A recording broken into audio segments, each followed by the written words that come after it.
Queridos irmãos e irmãs, dando prosseguimento aos nossos pequenos vídeos nos quais estamos revisitando o concílio, estamos atendendo ao apelo do Papa Francisco. E este apelo do Papa Francisco, por sua vez, ecoa a voz dos seus predecessores. Desde Paulo VI até Francisco, os apelos constantes dos papas para que revisitássemos o concílio, essa grande bússola que orienta a Igreja, que aponta para ela o norte, né? E já refletimos, já apresentamos, ainda que brevemente, numa visão geral, cada uma das 4 constituições: Sacrosanto Concilium, Dei Verbo, Lumen Gentium e Gaudium et Spes. Depois passamos aos decretos. São 9 os decretos do Concílio Vaticano II. E já partilhamos a visão geral de 2 decretos: Ad Gentes, sobre as missões, e Unitatis Redintegratio, sobre o diálogo ecumênico. Hoje vou avançar com mais 2 breves decretos.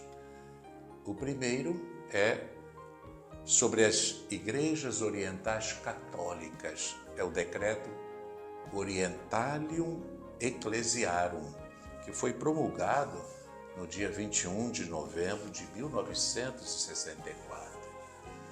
É um decreto muito breve e muito rico para favorecer a compreensão das igrejas orientais católicas.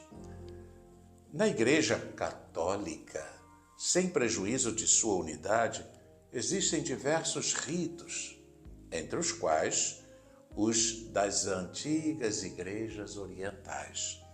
Tais ritos, configurados por própria liturgia, disciplina e patrimônio espiritual, devem ser incrementados. O concílio solicita que se incremente.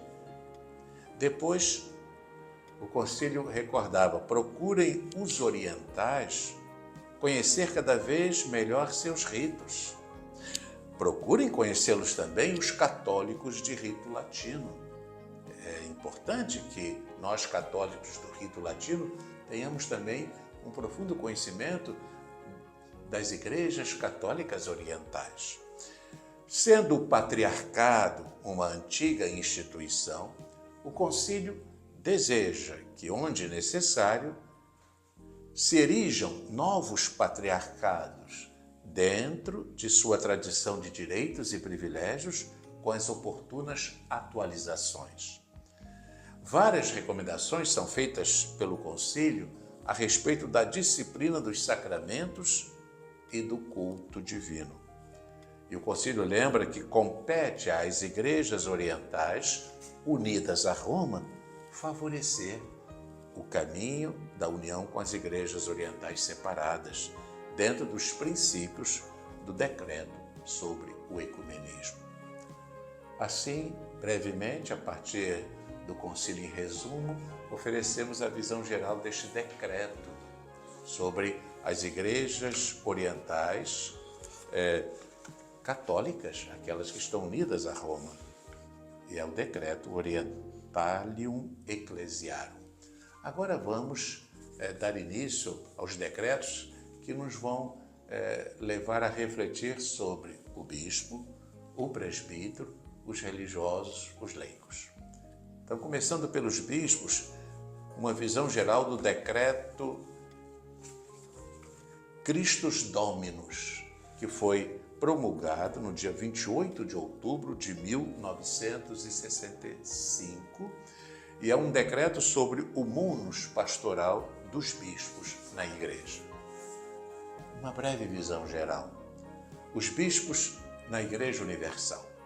Todos os bispos são membros do Colégio Episcopal e alguns do Sínodo Episcopal. Alguns colaboram ainda na Cúria Romana. Cabe-lhes ter solicitude pelos interesses universais da Igreja, especialmente pelas missões.